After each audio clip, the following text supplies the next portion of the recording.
with Scott Allen. Hello, I am your host, Scott Allen, and this is Phronesis, Practical Wisdom for Leaders. If the topic is leadership, I'm in. I've spent more than 20 years in the field teaching, learning, writing, and questioning. When I'm not working on Phronesis, I travel, delivering keynotes, working with individuals and teams, and helping people from organizations across industries become better leaders. Want to learn more? Visit me at scottjallen.net. Phronesis offers a smart, fast-paced discussion about all things leadership. We explore relevant topics and incorporate practical tips to help you make a difference in how you lead and live. Listen Notes lists Phronesis in the top 3% of podcasts worldwide. Phronesis is the official podcast of the International Leadership Association. ILA brings together those who teach, study, and develop leadership, advancing leadership knowledge and practice for a better world. Learn more at ila-net.org. Finally, if you enjoy Phronesis, please subscribe to stay current on our weekly episodes. If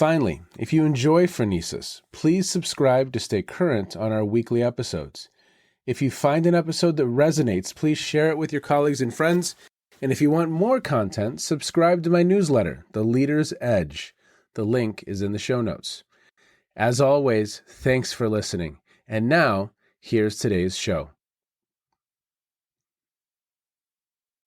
Okay, everybody, welcome to the Phronesis podcast, wherever you are in the world. Today, I have a wonderful, awesome guest doing cool things in the world, Seydina Ndiaye.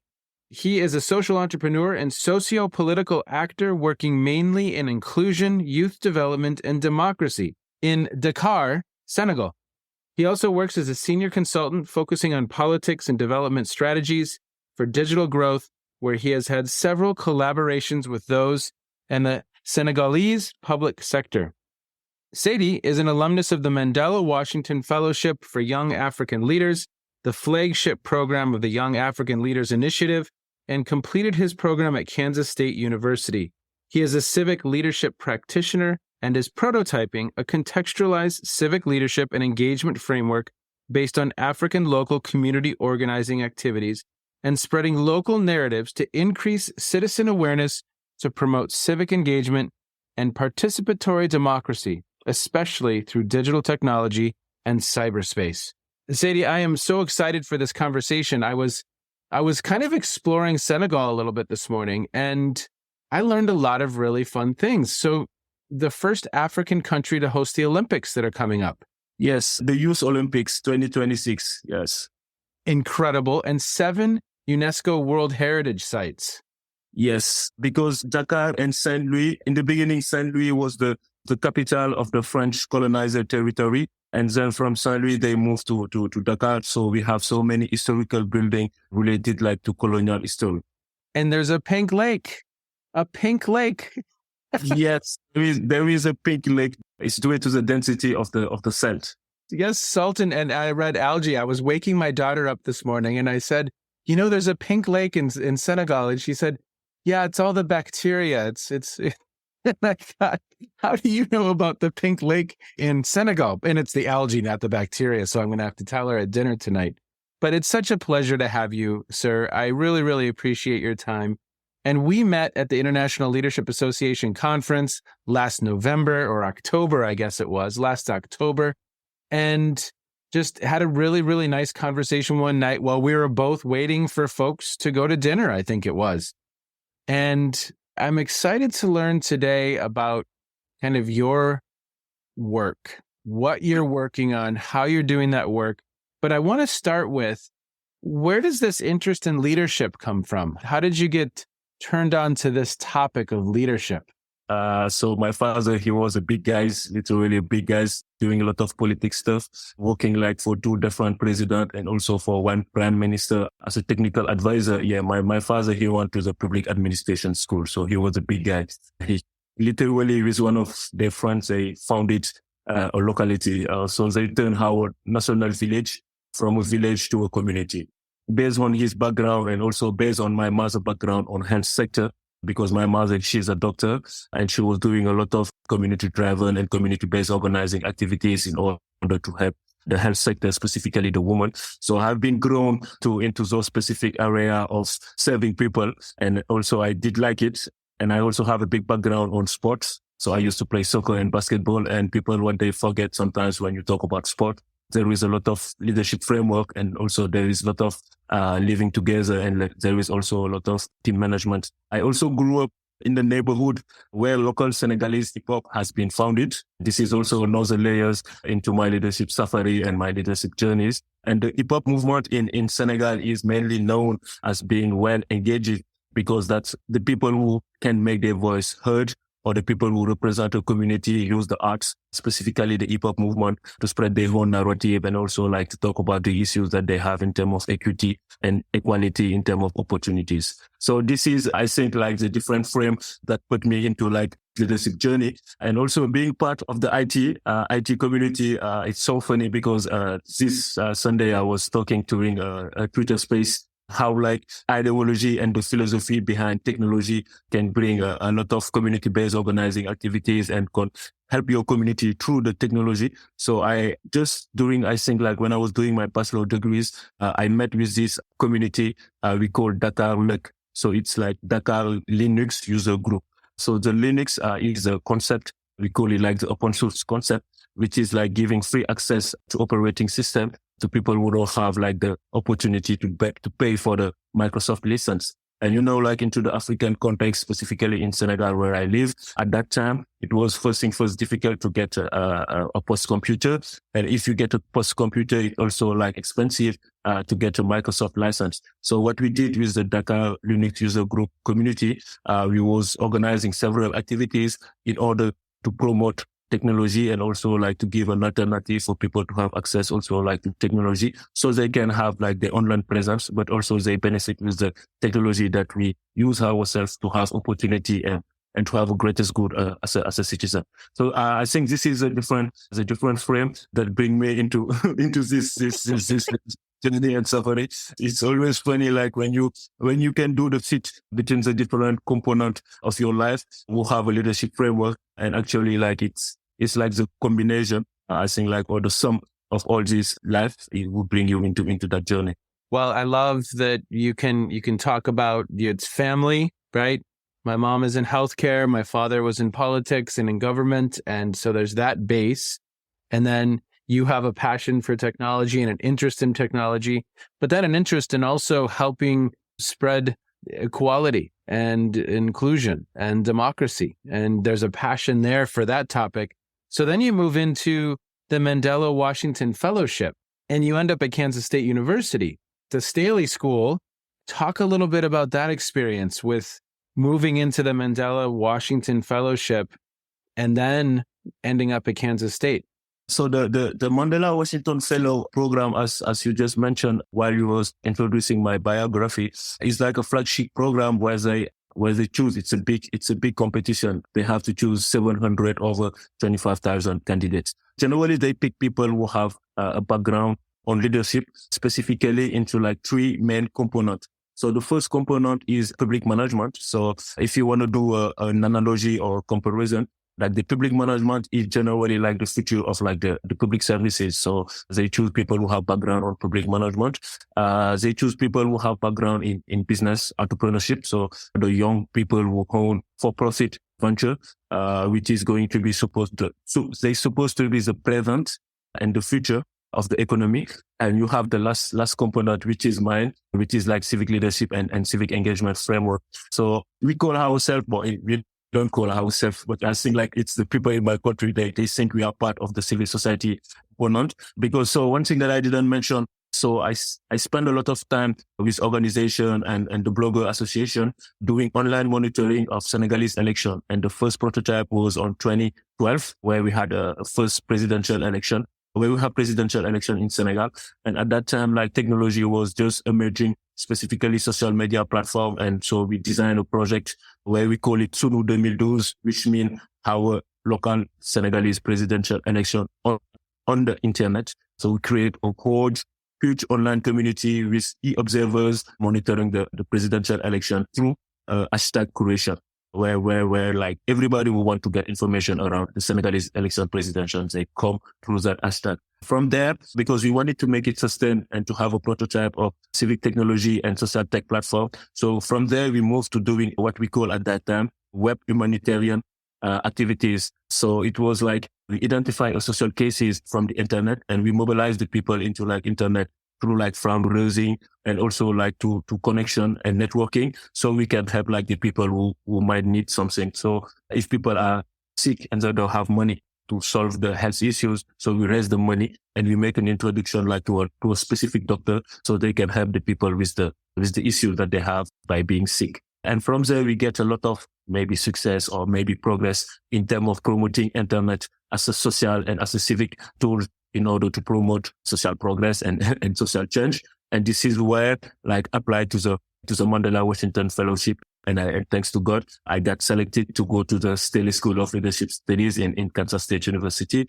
And it was a very, very amazing experiences over there. I think like they have a big part of me now being able to talk with you like that, because, you know, I'm a big introvert and I'm a tech guy. And as a tech guy, I'm more comfortable in front of my keyboard and my laptop than in front of the people doing public narrative. And from there, I have learned a lot of things. You know, the Stanley School of Leadership, they are being very innovative when it's come to leadership principle, when it's come to leadership framework. And also from there, we got the 3 or 4 days at Wichita with the KLC. So we got a 4-day training at the Kansas Leadership Center. It's like the KLC stuff. And when I was there, what I do observe is those training are very, very powerful. And if people like me can have all this improvement by attending a leadership skills, so obviously also I got a few intellect to understand like the framework. So when I was there, I decided when I go back in Senegal, I'm going to try to design the same stuff for the people in my community in order for them to grow. You know, like the context in Senegal, in Africa is like, we are not developed yet. And so we have development aspiration. And we can not reach development aspiration without leadership skills, without community-based organizing activities, without like strategic planning. And I think like we needed to democratize. So at the end of my fellowship or during my fellowship, I had conversation with Dr. Tim Stefan-Meyer, which is at that time the director of the Ph.D. program at the Staley Schools. And also he was the director of the third floor research at the KFC. And also Dr. Trisha Gotch, who is now leading Change Institute, and which is the assistant director of the Staley School of Leadership. We have a reciprocal exchange grants. So a reciprocal exchange grants is one of the components that has been set up by IREX, which is the organization who handling the Mandela Washington Fellow Program in partnership with the U.S. State Department. So we get a grant. So I bring Dr. Tim Stefan-Meyer and Dr. Trish in 2019 in Senegal to organize a prototype of civic leadership training for the youth that has public serving or civic serving aspiration. And from there, I have noticed there is a huge demand on that practice, on how people they do love like PLC framework, people they do love Staley School framework, and generally people they do love leadership as leadership being an activities, but not being a position. And from there, it was a big demand. I had the chance to get another grants, a 25,000 grants from the U.S. Embassy to organize 4 more. But instead of the capital, it was 4 more regions outside of the capital. It was in the north, it was in the center, it was in the south, to have a national coverture in terms of prototyping to see how people are going to react. And so like the innovation, that's why also I was at ELA in October or November at Washington. You know, in my country, we speak French. So the first challenge in the beginning, it was when Tim and Trish go back in the US, I needed to design it in French. This is where I was just start like translating the KFC framework, the Staley School framework into like the French perspective. But if you analyze the context, also in my country, 50%, 50%, like among the half of the population, they don't have access to education. So because they don't have access to education, so they don't speak French. So because they don't speak French, they are being excluded about any leadership training. But if you do a diagnosis and a contextual analysis on how people practice leadership into like the community, you just observe that they have leadership skills and sometimes they are into a position of leadership. So I had another layer after translating the framework in French. So I translated in local languages, and in Senegal, we have a big consensus around one local languages. We have several tribes. Each tribe have its local languages, but in order to can communicate as a nation And also as a community, we all agree to speak one local languages, which is the Wolof. So this is where I start prototyping the training into the local languages and also trying to find local study cases so I can engage with the people so they can get like the understanding of the leadership. So my relationship with the Kansas State University and KLC continue because we was working into how can we contextualize universal theory of leadership based on to like the African context. And actually we had 2 books that has been published. We have 2 chapters in 2 different books. So the first chapter, it was a grassroots movement into like the urban area and the rural area.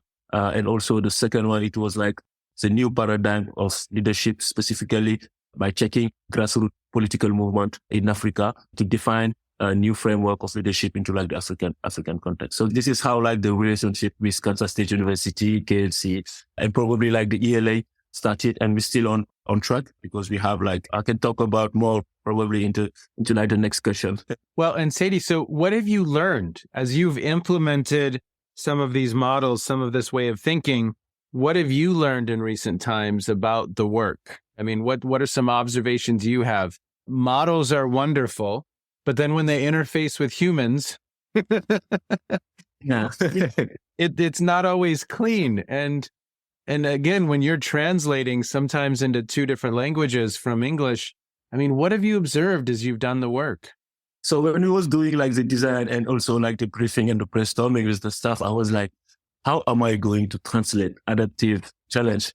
Even in English, I was like, when people say systemic, I'm not saying like it's the same word. And I say, we have corruption issues in Senegal. So I might use an example of how corruption, by having an entity, a national agency who's going to handle the corruption issues as a technical issues, but also like the people who do the bribes. And also because like there is low income, there is low salary, people, they might intend like to receive corruption money because they want to have a better life. Those are going to be adaptive challenges. And, you know, like everybody face stuff like that in my country. So when I empower it into like the way I frame it, people, they just realize, you know, like the wow moment. Oh, this is what you mean. And I say, yes, this is what I mean. What I have learned is, look, you know, as African, we have faced civilization, we have faced slavery, we have faced colonialism, and we have faced neocolonialism. So we had this traumatism into our mindset. It's the way how we move from the fixed to the growth mindset. And as an African people, we don't put ourselves into, we already have a model generally that we use in our daily lives. But because we always get narrative from, I'm not trying to be caricatural. It is because we just get narrative generally from the restaurant heads are coming from the French based on the relationship that we have based on our history, but also from generally also from people from the US or from UK. We don't put ourselves into a position where we think that we already have model. I think because African civilization or the Senegalese traditional and local framework for democracy or for living together already exists.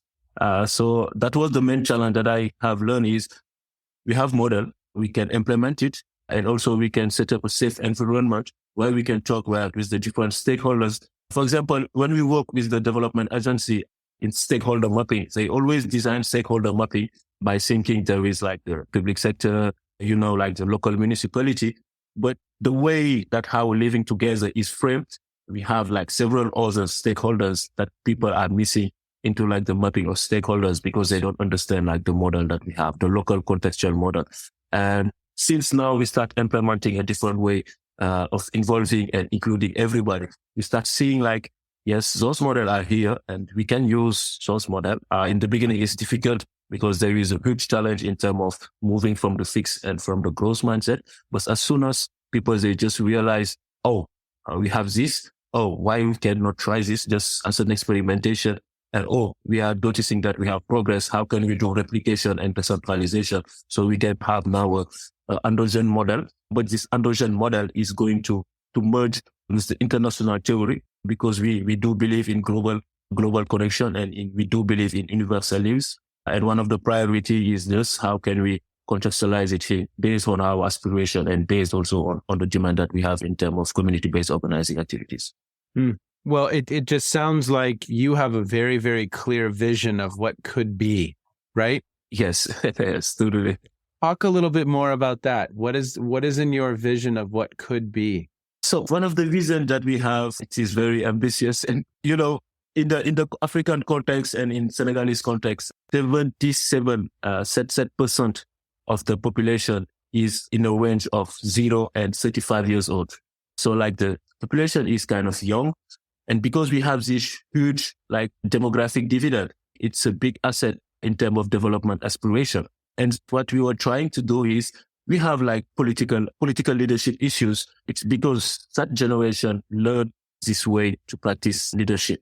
And now our challenge is to prepare the present and the future by investing in the young generation, by giving them a different way of practicing, of learning, of teaching leadership, so they can have a new model as a new aspiration. And so the more you organize training, the more you go into the community. The other issues also in Africa and in Senegal is a lack of data. Generally we don't have data. And also because those people, they don't speak French, we don't go to there to get data. But if you design a process where you can get data in Wolof and translate it in French, so any Senegalese people who speak French speak Wolof. So someone can organize a survey or an assessment through those people by having the conversation in local languages. But while he was putting the data, he can put the data in French because he understands both languages. When we start doing this as a design process, we succeed to design a program and a curriculum that fits the needs of the people who might receive the training, because they will tell you, I want training on this. This is the issues that we have in our community, etc. So the product is literally there is another adaptation of the product based on the target. So we said the more we invest in the skills, leadership skills for the youth, the more we invest in economic growth for the informal sector, the more people are going to have a well-being, but also the more people are going to be aware citizens. And if you have a critical mass of aware citizens, those who have political leadership ambition and who want to lead them, they need to change the narrative, because the citizens are so aware, they need to come with a different kind of product. And they need to adapt also the product that they have based on the interaction that they might have. So this is the first layer. The second layer is also someone from those training can be into a authority position when it comes to political leadership. And if that person is into authority position in terms of political leadership, based on all this training and all this skill set that he learned during his journey, he can be someone who can bring a different way of teaching. So one thing that I didn't mention. So now what we are doing is we have prototyping a civic engagement and innovation center into a popular area, which is like a big project, $2.5 million US dollars funding coming from the European Union, with the public-private partnership component, where the youth ministry is involved. And instead of building center, what we did is through this partnership, Senegalese youth minister, they have 45 youth center into 45 departments. But in terms of the issues of bad governance, so you have the center, but the center is dirty and they don't have any programmatic activities. So because we have this grant, we said we are going to do a rehabilitation of the center,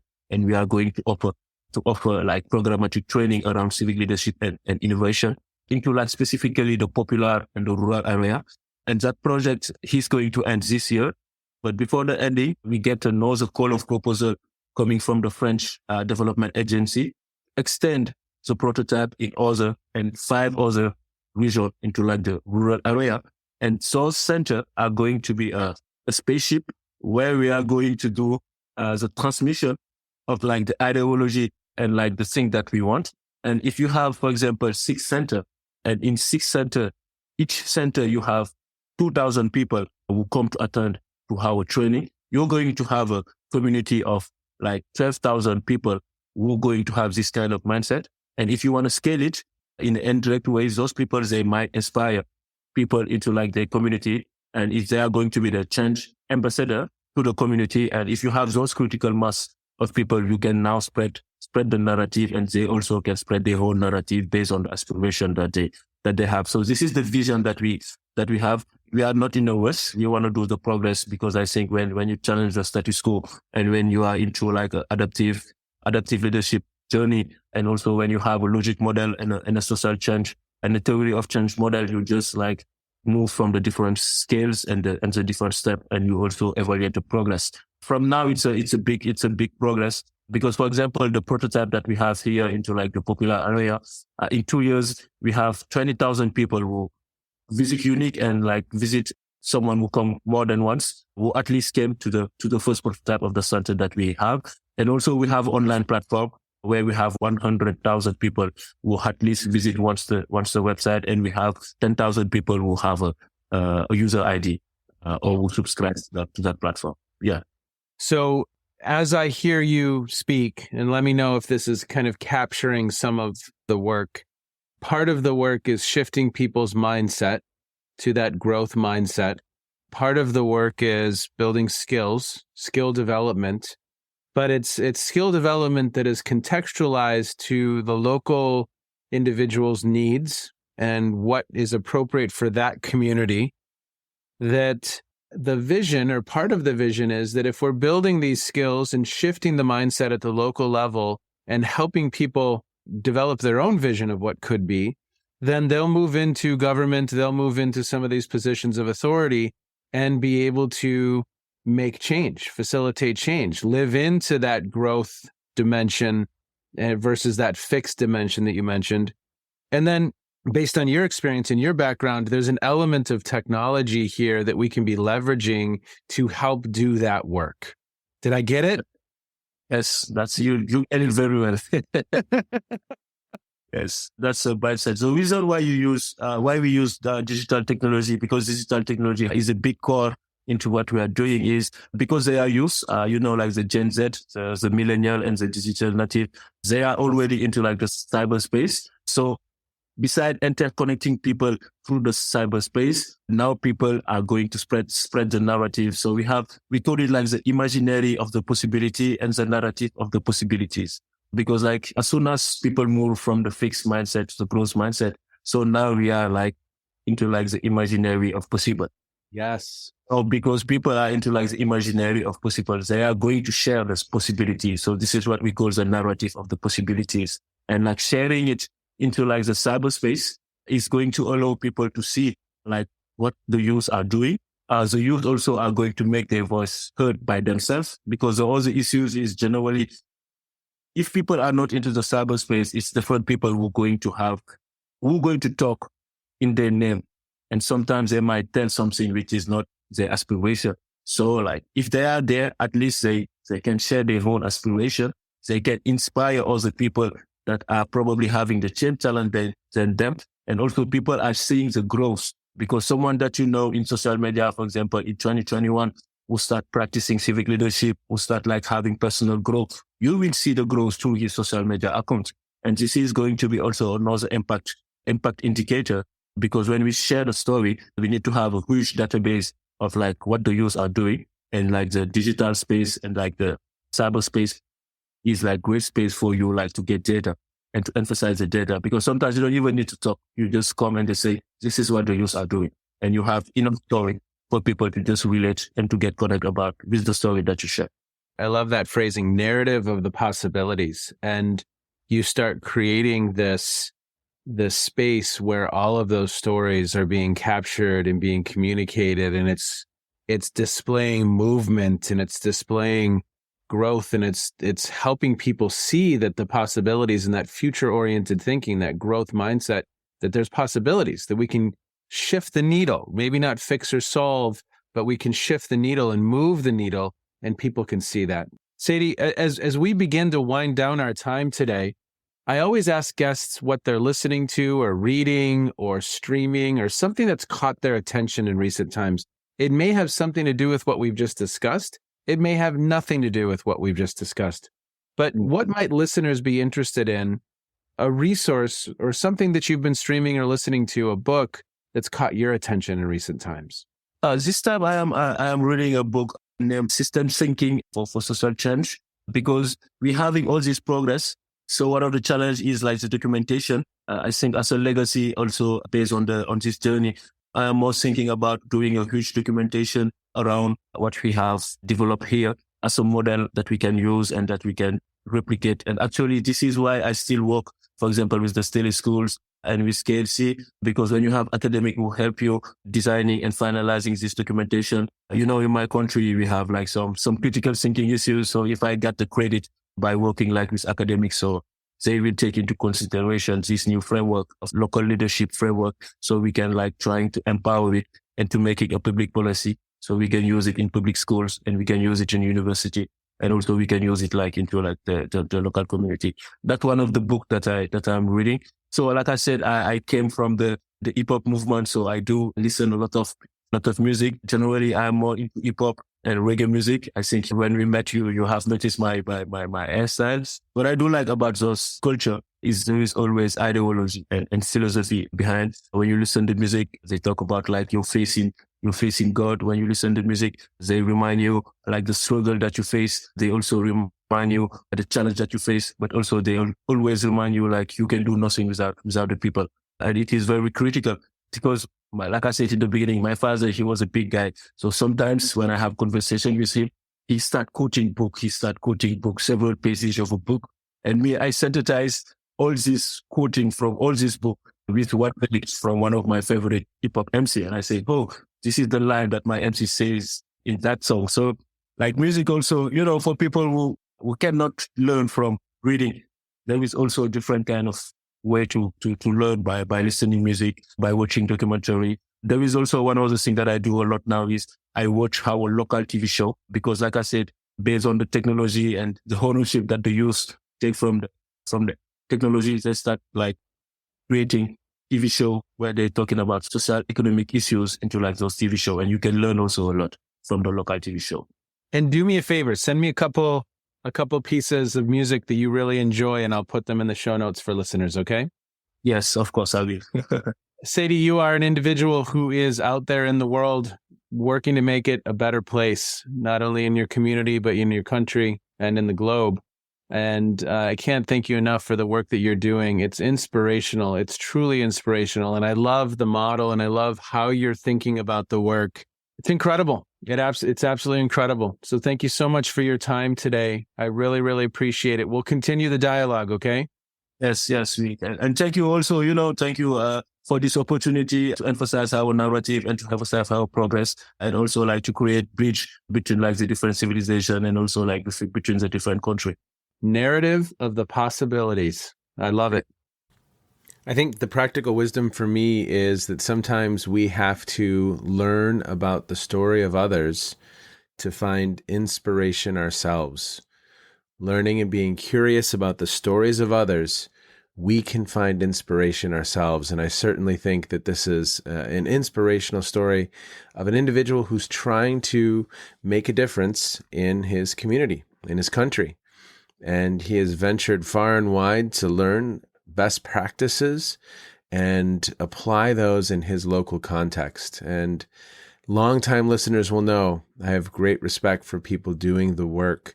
And this is an individual who is blending that theory and that practice. And I say, Sadie, good work. Thank you, sir. Be well. Take care, everyone. As always, thanks for checking in. You have just finished another episode of Practical Wisdom for Leaders with Scott Allen. To contact me, visit scottjallen.net or send me a note at scott@scottjallen.net. I'm also on LinkedIn, so let's connect. If you have feedback, I'd love to hear it. And as always, thank you so much for listening.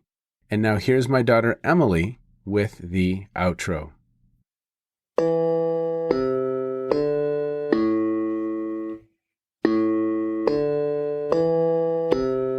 You've been listening to Phronesis, Practical Wisdom with Scott Allen.